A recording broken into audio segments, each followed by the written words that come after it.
Hello dear students, welcome to the Navdeep sir's physics class. तो अपने कर रहे थे फिजिक्स में न्यूक्लियर फिजिक्स वाला चैप्टर। आपके जो राजस्थान बोर्ड में ये चैप्टर नंबर 15 है न्यूक्लियर फिजिक्स के नाम से, और जो सीबीएसई बोर्ड है उसमें चैप्टर नंबर 13 है न्यूक्लियाई के नाम से। ठीक है, आज इसका पार्ट नंबर 6 है। और आज का जो टॉपिक है अपना वो है Rutherford Soddy's law of radio active decay.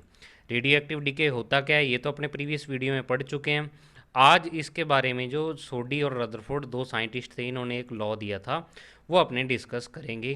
तो चलिए स्टार्ट करते हैं आज का वीडियो। तो देखिए, आज का टॉपिक है Rutherford Soddy's law of radio active decay. तो करते हैं इसको स्टार्ट। कि आपको मैंने प्रीवियस वीडियो में ये बताया था कि जो रेडियो एक्टिविटी की इंसिडेंट है उसमें क्या होता है कि एक हैवी न्यूक्लियाई होता है, और वो हैवी न्यूक्लियाई अनस्टेबल होता है, और स्टेबल होने के लिए वो कुछ टाइप की रेडिएशन को इमिट करता है। और इमिट करके क्या हो जाता है, जो हैवी न्यूक्लियाई होता है वो मीडिएटर न्यूक्लियाई में चेंज हो जाता है। एक या एक से ज़्यादा भी हो सकते हैं, ठीक है, दो या तीन भी हो सकते हैं मीडिएटर न्यूक्लियाई। तो इस जो इंसिडेंट्स को अपने क्या बोल देते हैं, रेडियो एक्टिव डीके बोल देते हैं। ठीक है, तो चलिए देखो क्या है कि जनरली रेडियो एक्टिव एलिमेंट्स या न्यूक्लियस, ठीक है, चाहे तो आपको एलिमेंट्स लिखा है चाहे न्यूक्लियस, एक ही बात है। या आपको क्या यहाँ लिखा आ सकता है रेडियो एक्टिव एटम्स। ठीक है, एटम्स लिखा आ जाए तो वो भी क्या है, एक ही बात है। तो जनरली आपको न्यूक्लियस लिखा हुआ मिलेगा। जनरली रेडियो एक्टिव एलिमेंट्स या nucleus decay and form some new elements. क्या करते हैं कि डीके होते हैं, मतलब क्या होते हैं, डीके का आपको अर्थ लेना ब्रेक होते हैं। ठीक है ना, डीके आपको अगर ना समझ आए तो डीके का आप सिंपल अर्थ ले सकते हो। सिंपल मीनिंग इसका है डीके का मतलब ब्रेक हो जाना। यानी एक हैवी न्यूक्लियस किस में ब्रेक हो जाता है, दो या दो से ज़्यादा जो आपके लाइट न्यूक्लियस या मीडिएटर न्यूक्लियस उसमें। In this incident alpha beta particles and gamma rays are emitted. ये आपको प्रीवियस वीडियो में बताया था कि अल्फा बीटा पार्टिकल होते हैं और गामा रेज इस जो प्रोसेस है इसमें क्या होती हैं, इमिट होती हैं। और this process is called radio active decay. इस प्रोसेस को अपने क्या बोल देते हैं, रेडियो एक्टिव डीके बोल देते हैं। नेक्स्ट पॉइंट क्या है कि radio active decay is a random process. कि रैंडमली चलने वाली प्रोसेस है, आप इसकी कोई फिक्स डायरेक्शन नहीं बता सकते भी रेडियो एक्टिव डीके इस साइड चलेगा या ऐसे डीके होगा। अपने आप ये रैंडमली चलने वाली प्रोसेस है। ठीक है, और this is a statistical phenomena that obeys the law of probability. कि ये एक क्या है, स्टेटिस्टिकल मतलब जो सांख्यिकी पढ़ते हो आप, स्टेटिस्टिकल में क्या पढ़ते हो आप, संख्याओं के बारे में या अलग अलग ग्रुप्स के बारे में पढ़ते हो। और प्रोबेबिलिटी भी क्या है, आपने पढ़ रखी होगी थोड़ी बहुत इसकी इंट्रोडक्शन। तो इसमें क्या है कि अपने प्रोबेबिलिटी का यूज करते हैं। क्या होता है रेडियो एक्टिव डीके की प्रोसेस में, आपको पहले प्रोसेस बता देता हूँ रेडियो एक्टिव डीके की। ठीक है ना, फिर अपने रदरफोर्ड सोडी का लॉ पढ़ेंगे। एक सिंपल डायग्राम द्वारा आपको बताता हूँ कि रेडियो एक्टिव डीके की प्रोसेस में होता क्या। तो देखिए आपके सामने ये डायग्राम है एक। इसमें क्या है कि ये वाला एक क्या है, हैवी न्यूक्लियाई है। ठीक है ना, हैवी न्यूक्लियाई, और हैवी न्यूक्लियाई आपको पता है क्या होते हैं, अनस्टेबल होते हैं। अनस्टेबल न्यूक्लियाई है ये एक। तो ये क्या करेगा, अपने आप को स्टेबल होने के लिए दो या दो से ज़्यादा क्या है, मीडिएटर न्यूक्लियाई में चेंज करता है। तो अब होता क्या है, जो रेडियो एक्टिव डीके की प्रोसेस आपको बता रहा हूँ भी, इस जो आपका मान लो ये सब्सटेंस है, कोई भी सब्सटेंस है, ठीक है ना, ये सब्सटेंस लिया हुआ है, ओनली न्यूक्लियर नहीं, एक सब्सटेंस आपको ले रखा है, एक सैंपल ले रखा है। मान लो आपके पास ये यूरेनियम का सैंपल है, अभी कुछ यूरेनियम की अमाउंट आपने ले ली। तो उसमें क्या होंगे, ये वाले एटम्स होंगे, और हर एक एटम के अंदर एक न्यूक्लियस होगा। तो ये वाले जो डॉट हैं, आप ऐसे मान सकते हो कि ये अलग अलग न्यूक्लियस को प्रेजेंट करते हैं। जो इस आपके यूरेनियम जो सब्सटेंस लिया हुआ है उसके ये क्या है, न्यूक्लियाई हैं जो रेड कलर में है। ठीक है, तो अब क्या होगा, ये वाले न्यूक्लियाई क्या हो जाते हैं, ब्रेक हो जाते हैं। मान लो ये यहाँ पे एक न्यूक्लियाई पड़ा है, ये वाला न्यूक्लियाई ब्रेक होगा, और ब्रेक होके क्या होगा, एक एलिमेंट तो इसमें से ये बन जाएगा और एक एलिमेंट भी ये बन जाएगा। होगा क्या कि मान लो यूरेनियम है आपके पास, यूरेनियम 238 है आपके पास। ठीक है ना, दोबारा लिख देता हूँ मैं, यूरेनियम क्या है आपके पास, 238 है। मतलब इसमें न्यूट्रॉन और प्रोटॉन क्या है, 238 है टोटल दोनों मिला के यूरेनियम में। ठीक है, तो अब इसके न्यूट्रॉन और प्रोटॉन क्या हो जाएंगे, जब ये दो दो आपके क्या बनेंगे, लाइट न्यूक्लियस बनेंगे, तो ये न्यूट्रॉन और प्रोटॉन इनमें डिस्ट्रीब्यूट हो जाएंगे। मतलब एक न्यूक्लियस जब ब्रेक होता है तो दो एलिमेंट बनते हैं, एक न्यूक्लियस बड़ा न्यूक्लियस ब्रेक होके दो छोटे एलिमेंट को क्या करता है, बनाता है। मतलब एक न्यूक्लियस टूटेगा, उससे एक न्यूक्लियस तो इसका बन जाएगा और एक इसका बन जाएगा। तो ऐसे इसमें बहुत सारे न्यूक्लियस होंगे, क्योंकि एटम बहुत सारे होते हैं और हर एक एटम में एक न्यूक्लियस प्रेजेंट होता है, एक न्यूक्लियस प्रेजेंट होता है। तो ऐसे क्या है कि हर एक इसका न्यूक्लियस क्या होगा, एक एलिमेंट से दूसरे एलिमेंट में चेंज होगा, मतलब जिसको अपने डीके बोल देते हैं। डीके मतलब ब्रेक हो जाएगा इन दो एलिमेंट्स के न्यूक्लियाई में। मतलब इस पूरे एलिमेंट से अपने को दो टाइप के एलिमेंट मिलेंगे। इस प्रोसेस को ही अपने क्या बोल देते हैं, रेडियो एक्टिव डीके प्रोसेस बोल देते हैं, रेडियो एक्टिव डीके।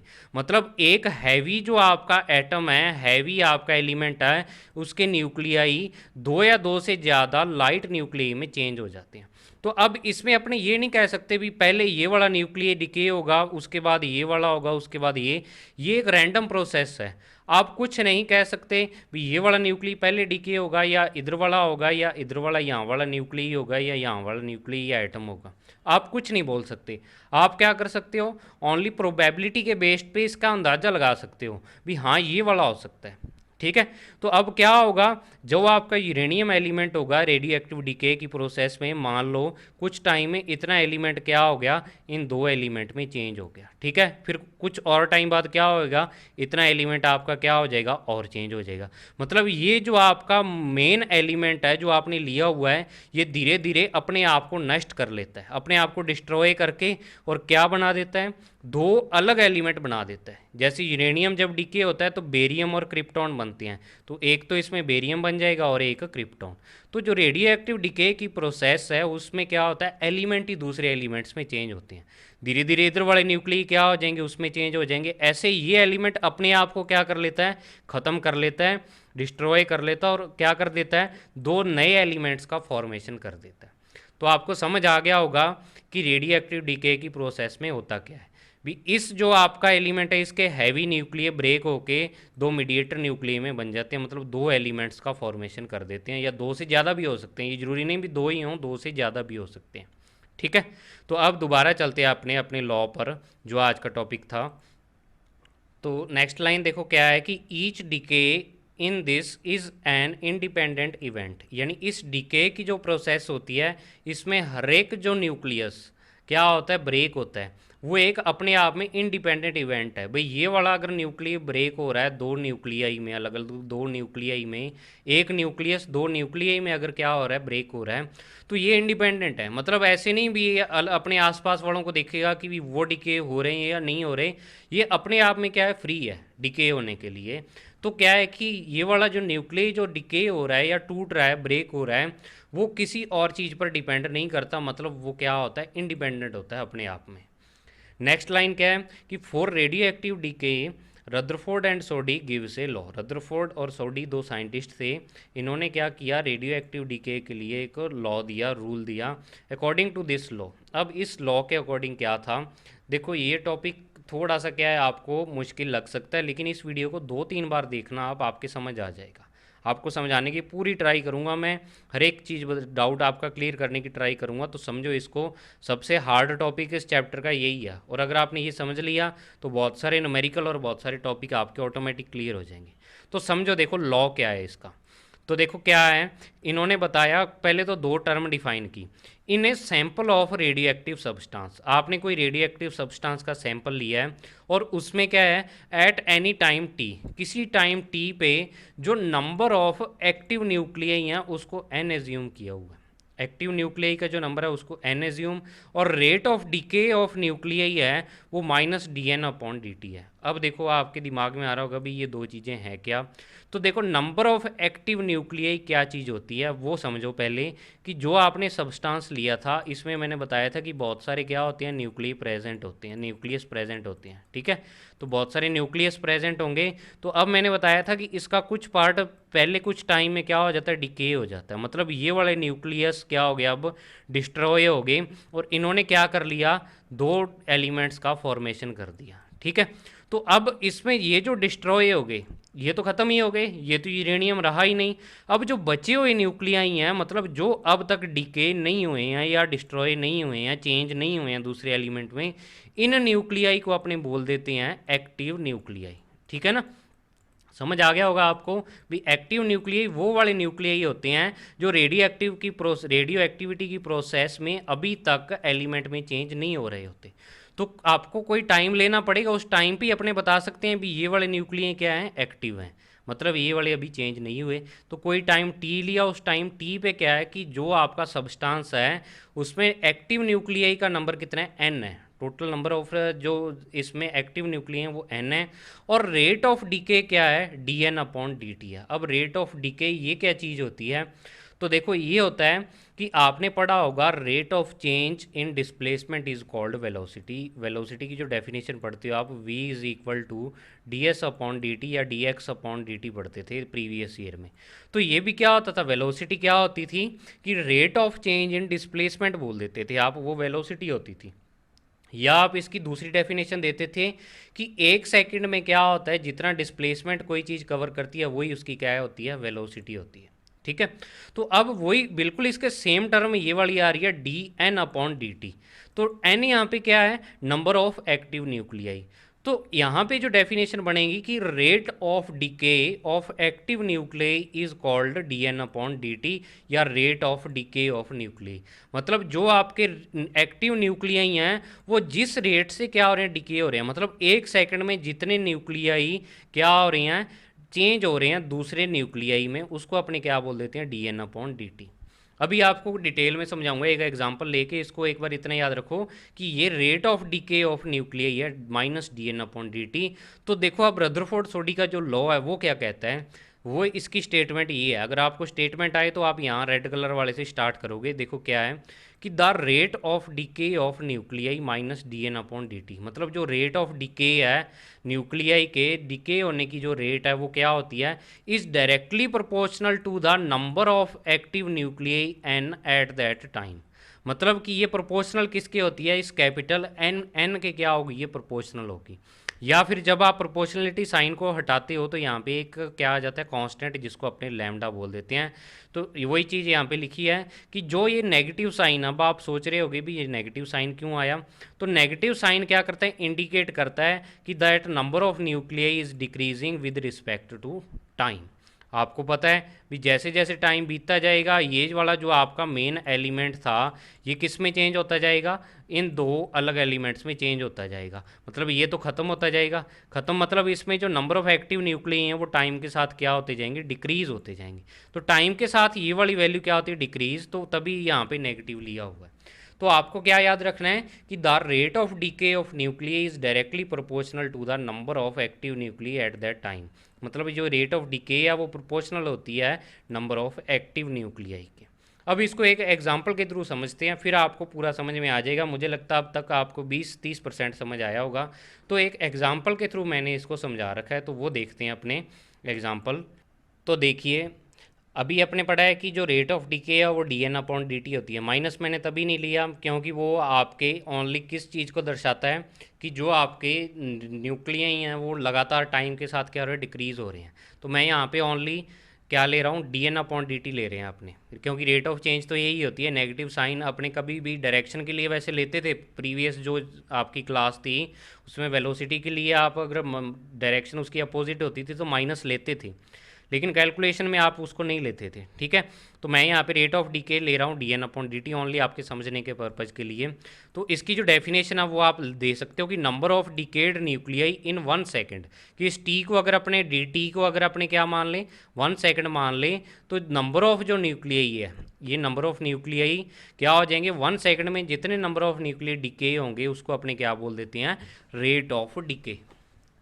ठीक है, तो अब देखो अपने क्या करते हैं, एज्यूम करते हैं let in a sample 1000 nuclei are present, कि एक सैंपल लिया हुआ आपने, कोई भी एलिमेंट का सैंपल हो सकता है, इसमें टोटल न्यूक्लियाई कितने हैं, स्टार्टिंग में 1000 है।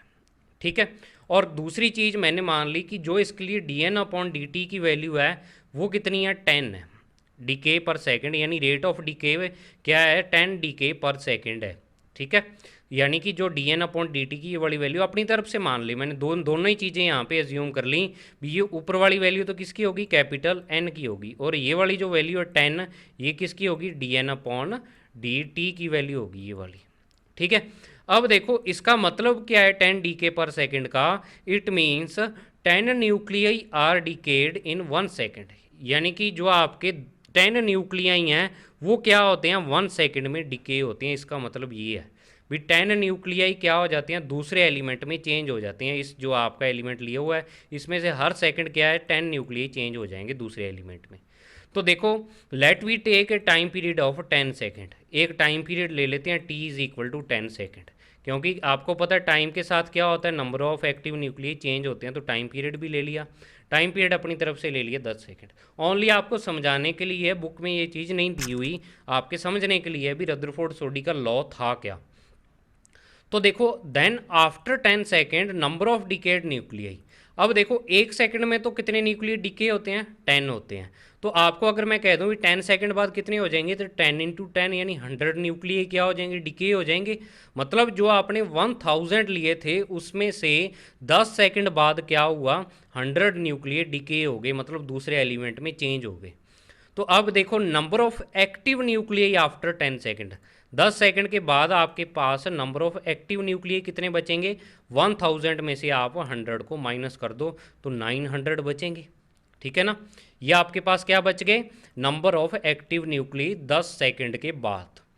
अब देखो so according to Rutherford Soddy's law of radio active decay, अब रदरफोर्ड सोडी का जो रेडियो एक्टिव डीके का लॉ कहता है वो क्या कहता है कि now rate of decay will be depends upon this number of active nuclear 900 and proportional it, मतलब कि जो अब आपकी रेट ऑफ डीके होगी 10 सेकंड बाद जो रेट ऑफ डीके होगी वो किस पे डिपेंड करेगी, जो आपके पास ये नंबर ऑफ एक्टिव न्यूक्लियाई हैं इस नंबर पे ये क्या करेगी, डिपेंड करेगी।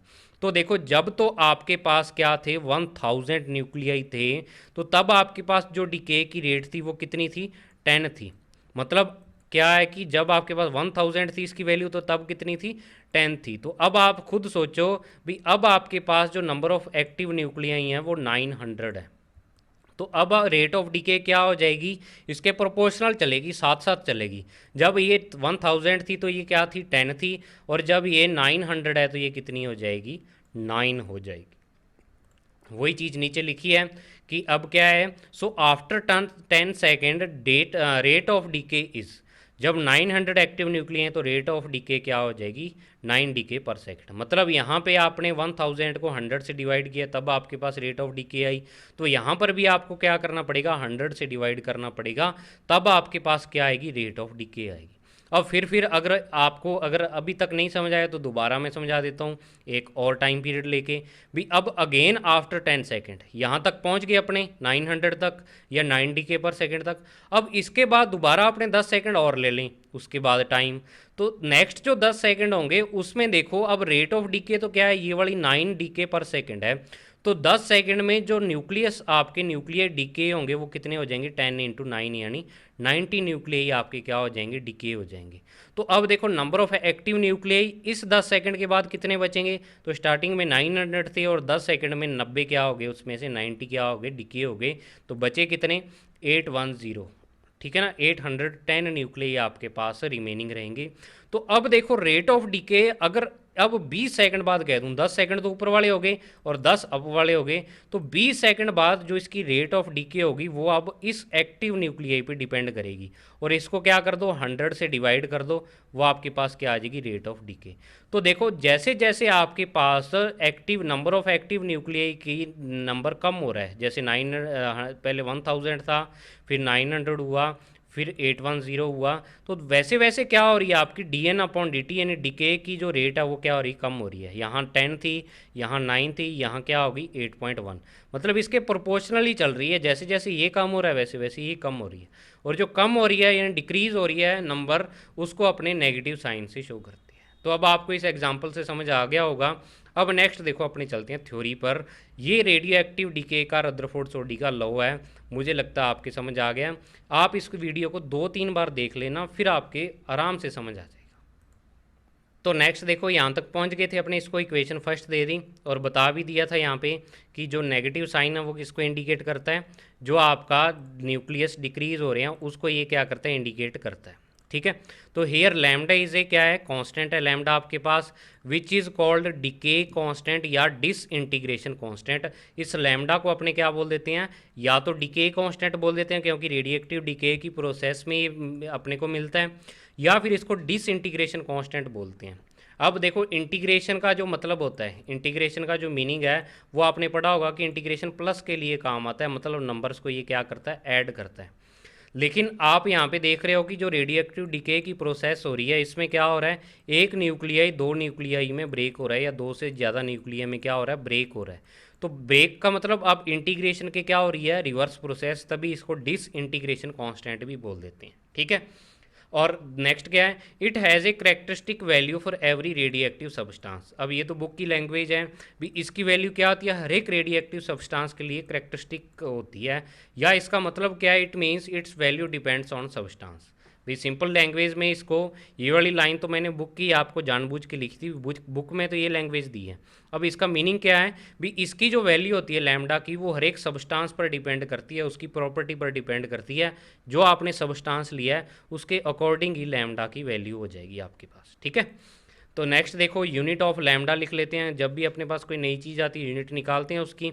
तो देखो लैम्डा की जो यूनिट आ जाएगी ऊपर फॉर्मूले से आएगी, तो आपने ऊपर पढ़ा है -dn/dt, और किसके इक्वल होता है ये, लैम्डा एन के इक्वल होता है।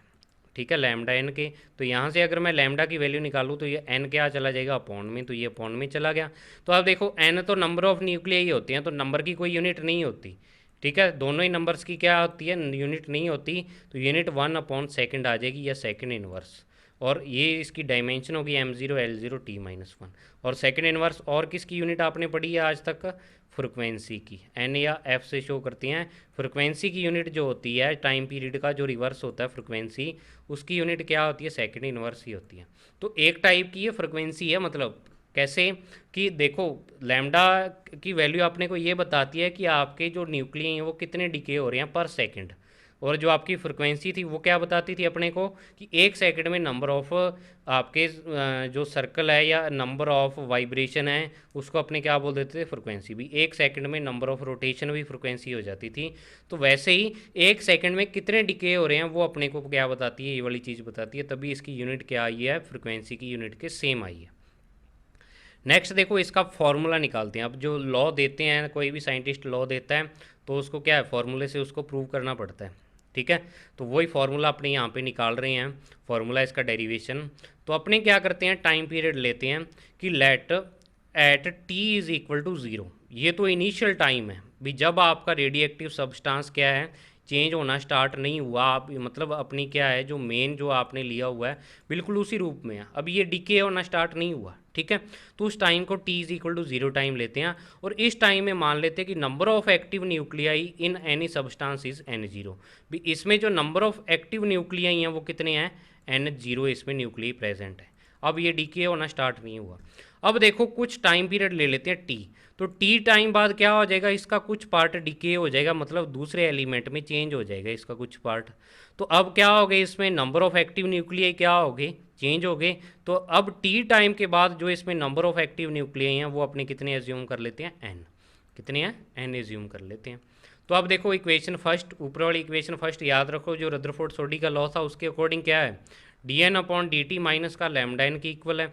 या यहाँ से अपने इसको क्या कर देते हैं, थोड़ा सा अरेंज कर देते हैं, कैसे कि इस n वालों को एक साइड ले और दूसरों को एक साइड ले जाओ। तो ये वाला n तो इसके आ जाएगा dt की जगह पे आ जाएगा, और ये वाला dt इस n की जगह पे चला जाएगा, और ये वाला माइनस भी क्या किया आपने, इस साइड ले आए। तो dn/n इज इक्वल टू आ गया माइनस लैम्डा dt। अब कई स्टूडेंट्स मेरे से एक क्वेश्चन करते हैं कि सर इस डेरिवेशन को आपने इसी टाइप से क्यों किया।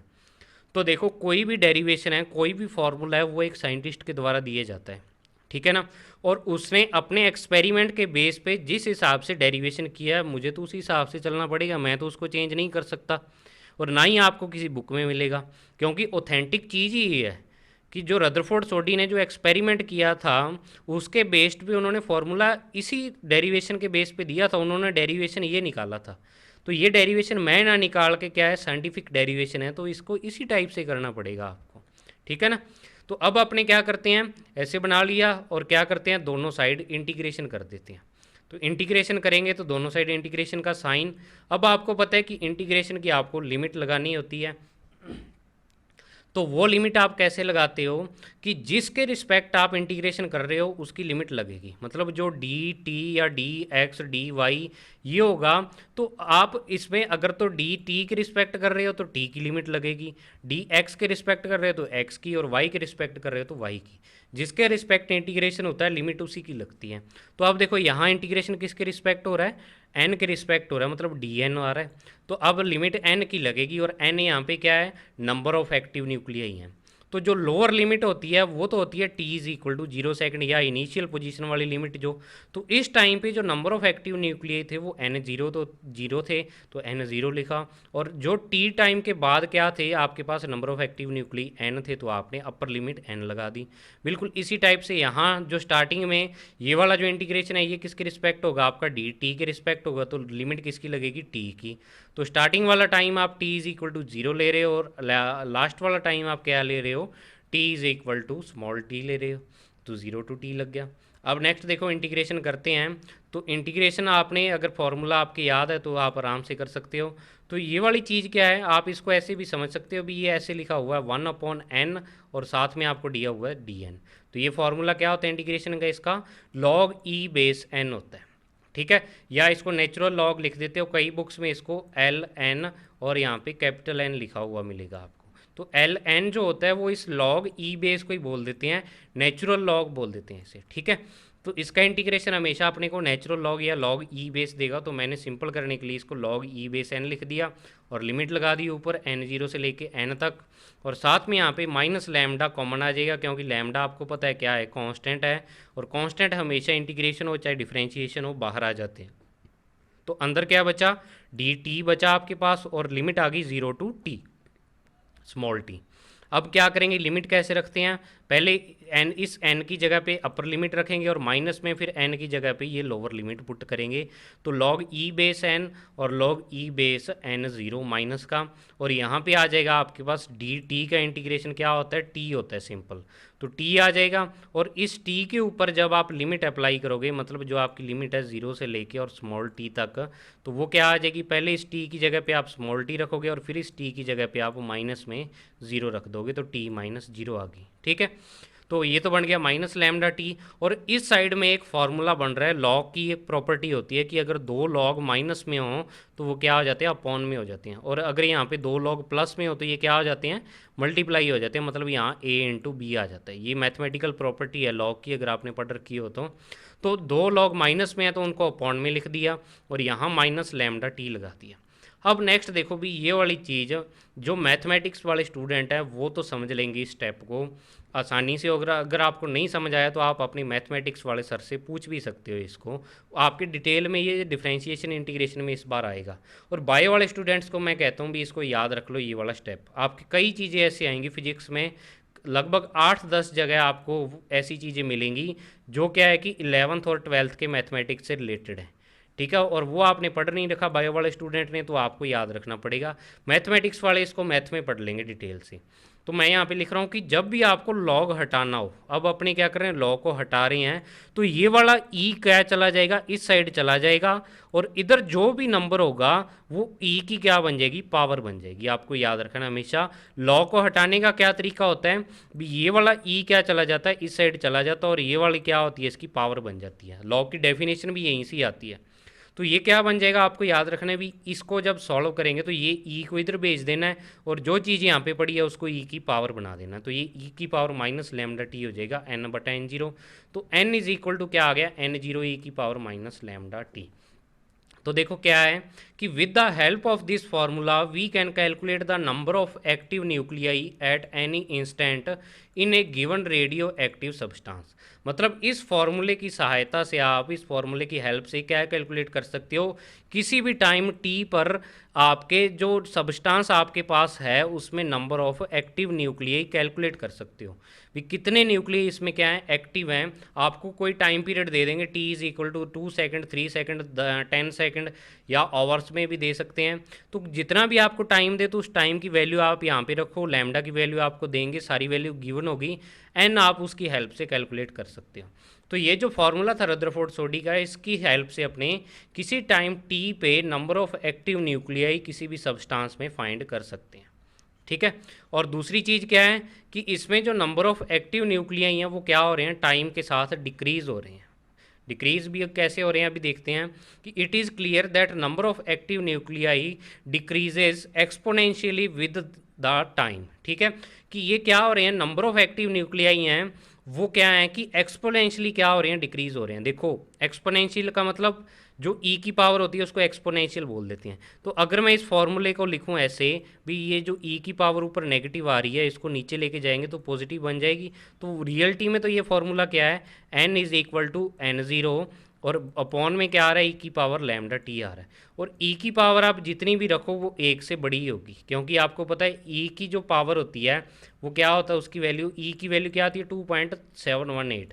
तो इसकी जितनी भी पावर रखोगे आप वो एक से बड़ी आएगी, मतलब जो आपका एन है वो क्या होगा, हमेशा कम होगा। जैसे जैसे आप टी बढ़ाओगे ई की पावर बढ़ती जाएगी, मतलब नीचे वाली वैल्यू बढ़ती जाएगी, मतलब जो आपका एन है वो क्या होता जाएगा, डिक्रीज होता जाएगा। और कैसे होगा डिक्रीज, इस ई की पावर, एक्सपोनेंशियल का मतलब ई की पावर की फॉर्म में वो डिक्रीज होगा। ठीक है। तो अब इसको क्या है, ग्राफ के थ्रू मैंने शो कर रखा है। ये इसका ग्राफ आता है, जब आप क्या करोगे, टी की अलग अलग वैल्यू पुट करोगे तो आपके पास एन की अलग अलग वैल्यूज़ आ जाएंगी। जैसे आपको मैं बता रहा हूँ ये वाला time t is equal to 0 लिया हुआ है और यहाँ पे वैल्यू ये क्या होगी, मैक्सिमम होगी। मैक्सिमम कैसे होगी कि अगर मैं इस फॉर्मूले में क्या करता हूँ, ई की पावर 0 रखता हूँ। अभी मैंने ये फॉर्मूला आपको बताया भी, आप इस फॉर्मूले को ऐसे लिख सकते हो एन ज़ीरो और ई की पावर क्या रख सकते हो, लैम्डा टी। और यहाँ पे अगर टी की वैल्यू मैं 0 रखूँ तो ये बनेगा एन ज़ीरो, तो ऊपर बनेगा और नीचे बन जाएगा ई की पावर 0। और ई की पावर 0 क्या होता है, 1 होता है। तो एन इज इक्वल टू आपके पास क्या बन जाएगा, एन ज़ीरो। किसी भी नंबर की पावर 0 क्या होती है, 1 होती है। तो टी बराबर 0 पर जो एन होगा आपका वो क्या हो जाएगा, एन ज़ीरो के बराबर ही होगा। ठीक है। तो वही चीज़ यहाँ पे t is equal to 0 time है, तो यहाँ इस एक्सिस पे आप क्या ले रहे हो, एक्टिव न्यूक्लियाई का नंबर ले रहे हो, तो वो आपका ये वाला पॉइंट क्या आ जाएगा, एन ज़ीरो वाला पॉइंट आपके पास आ जाएगा। और उसके बाद जैसे जैसे ई की वैल्यू, टी की वैल्यू आप डिक्रीज़ करोगे, ई की वैल्यू बढ़ती जाएगी और टोटल वैल्यू डिक्रीज़ होती जाएगी। ठीक है। अब एक फार्मूला और अपने न्यूमेरिकल के लिए निकाल रहे हैं। न्यूमेरिकल में काम आएगा फार्मूला ये क्या, कि so number of decayed nuclei at time t. यानी कि ऊपर तो आपने जो निकाला है ये वाली वैल्यू निकाली है, ये तो थी नंबर ऑफ एक्टिव न्यूक्लियाई, मतलब आपका जो सब्सटेंस है वो क्या हो रहा है, डिके हो रहा है। डिके हो रहा है मतलब क्या हो रहा है, दूसरे में चेंज हो रहा है, अपने आप को ख़त्म करके दूसरे एलिमेंट में चेंज हो रहा है। तो किसी टाइम टी पे जो आपने ये वाली वैल्यू निकाली है, यानी एन की वैल्यू निकाली है, तो एन तो इस बचे हुए पार्ट को बोलते हैं, ये वाला पार्ट क्या है, एन है।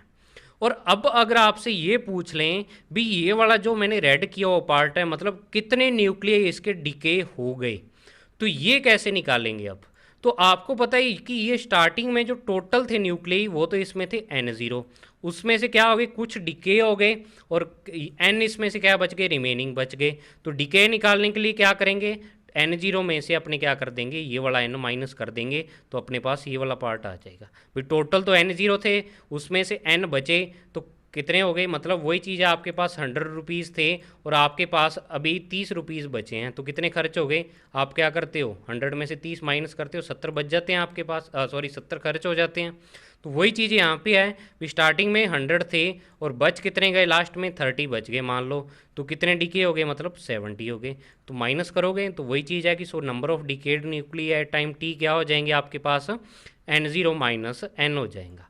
और n की वैल्यू आप जब यहाँ पे पुट करोगे तो n की वैल्यू ये है, तो इस n की जगह पे आप क्या करोगे, ये वाली वैल्यू उठा के पुट कर दोगे। तो मैंने ये वाली वैल्यू पुट कर रखी है, तो n0 माइनस n0 e की पावर माइनस लैम्डा टी, और n0 यहाँ कॉमन आ रहा है, तो नंबर ऑफ डिकेड न्यूक्लिय आपके पास n0 कॉमन और अंदर बचेगा n1 माइनस e की पावर माइनस लैम्डा टी। तो आपको क्वेश्चन की लैंग्वेज समझनी होगी, क्वेश्चन की लैंग्वेज में उलझ जाते हैं। अगर तो आपको नंबर ऑफ एक्टिव न्यूक्लियाई पूछ लिए, या आपको पूछ लें भी number of nuclei that is not decade, यानी कि जो अभी तक डिकेड नहीं हुए हैं, तो डिकेड नहीं होते उनको ही अपने क्या बोल देते हैं, एक्टिव न्यूक्लियाई। तो वो तो क्या करोगे आप, इस फॉर्मूले से कैलकुलेट करोगे। तो या फिर आपसे अब देखो पूछ लें नंबर ऑफ डिकेड न्यूक्लियाई या नंबर ऑफ चेंज्ड न्यूक्लियाई पूछ लें भी कितने चेंज हो गए, तो वो आप इस फॉर्मूले से कैलकुलेट करोगे। एक दो क्वेश्चन इस पे बेस्ड करवा दूंगा, तब आपको समझ आ जाएगा। तो मुझे उम्मीद है आज का टॉपिक आपको अच्छे तरीके से समझ आ गया होगा। अपनी तरफ से मैंने पूरी ट्राई की है इसको समझाने की। फिर भी आपको कोई प्रॉब्लम हो कमेंट सेक्शन में पूछ सकते हो। हर एक चैप्टर के या हर एक पार्ट के आपको जो नोट्स हैं, जो अलग अलग पार्ट बनाता हूँ, जैसे ये पार्ट 6 है, तो इसके नोट्स मेरे टेलीग्राम चैनल पर हैं, और वो टेलीग्राम चैनल आपको हर एक वीडियो के डिस्क्रिप्शन लिंक में मिल जाएगा। वहाँ से ओपन करके इसको ज्वाइन कर सकते हो, इसकी PDF नोट्स आप वहाँ से प्राप्त कर सकते हो। ठीक है। तो अब नेक्स्ट क्या है कि बहुत सारे स्टूडेंट्स की एक डिमांड आ रही है, सर सेकंड चैप्टर स्टार्ट करो। तो भाई सेकंड चैप्टर इसके बाद सेकंड ही स्टार्ट करेंगे। एक बार थोड़ा सा आप सब्र रखो, ये चैप्टर कंप्लीट करवा देने दो मेरे को, उसके बाद सेकंड चैप्टर ही स्टार्ट होगा। इस चैप्टर को करते रहो। और साथ में क्या है कि जो फिजिक्स का जो रूल है, फिजिक्स तभी याद होती है जब आप इसको लिख के देखोगे। तो इसको लिख लिख के देखो। आज वाला क्या है, अभी तक के चैप्टर का पहला डेरिवेशन है ये। ठीक है ना, 6, इससे पहले 5 पार्ट हो गए, थियोरटिकल पार्ट थे सारे। डेरिवेशन पहले इस चैप्टर का ये है, और डेरिवेशन हमेशा लिख के याद होते हैं। तो इसको लिख के याद करो, अच्छे तरीके से पढ़ते रहो। Thank you, have a nice day.